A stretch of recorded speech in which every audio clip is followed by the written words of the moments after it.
Hey everyone, today we are reading Mark chapter 15, verses 42 to 47. Today specifically is what we call Holy Saturday. It's the day after Jesus died and the day before Jesus rose from the dead. Now today's reading though, we're going to go back to last night and we're going to be talking about the burial of Jesus. Now it's a pretty short reading, but I want to highlight some things that you may have glossed over that just are incredibly powerful that I want to highlight today. Now, so let's read through verses 42 to 47 together. This all happened on Friday, the day of preparation, the day before the Sabbath. As evening approached, Joseph of Arimathea took a risk and went to Pilate and asked for Jesus' body. Joseph was an honored member of the high council, and he was waiting for the kingdom to come. Pilate couldn't believe that Jesus was already dead, so he called for the Roman officer and asked if he had died yet. The officer confirmed that Jesus was dead, so Pilate told Joseph he could have the body. Joseph bought a long sheet of linen cloth. Then he took Jesus' body down from the cross, wrapped it in the cloth, and laid it in a tomb that had been carved out of the rock. Then he rolled a stone in front of the entrance. Mary Magdalene and Mary, the mother of Joseph, saw where Jesus' body was laid. So Saturday was the Sabbath according to Jewish tradition. And what we know about the Sabbath from our previous readings is that the Sabbath was a day that was set aside completely as a day that you don't work. So there was this recognized need to do something with Jesus' body before the Sabbath began. And Joseph of Arimathea took on that role. Now we can piece together some details from all of the different gospel writers to get a fuller picture of who Joseph was. Joseph was a wealthy member of the Sanhedrin, which was the Jewish high council. They were a group of religious leaders who ruled over the Jewish people, who kept people in line with the law at the time.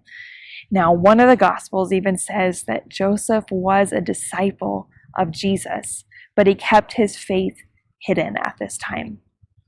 Now, part of being part of the Sanhedrin meant that Joseph had more access to Pilate, which was very important in this case.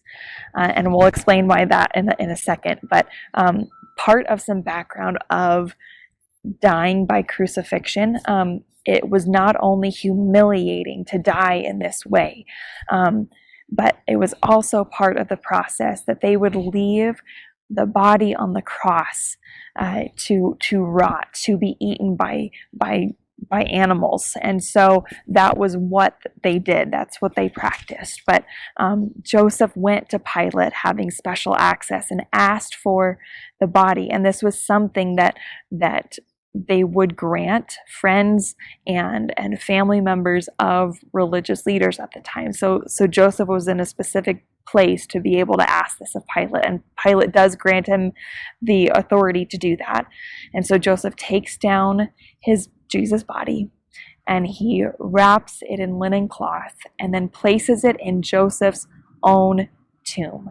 Now this is significant because this was very expensive. Joseph's to have a tomb was very expensive. You had to carve it out of rock, and so this was a huge sacrifice for Joseph to give for Jesus.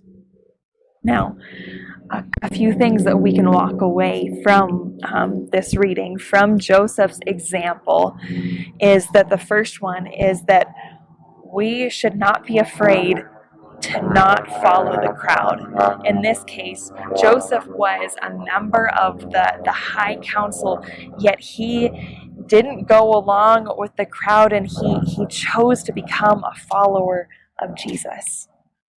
The second thing that we can take away is that we should follow Jesus.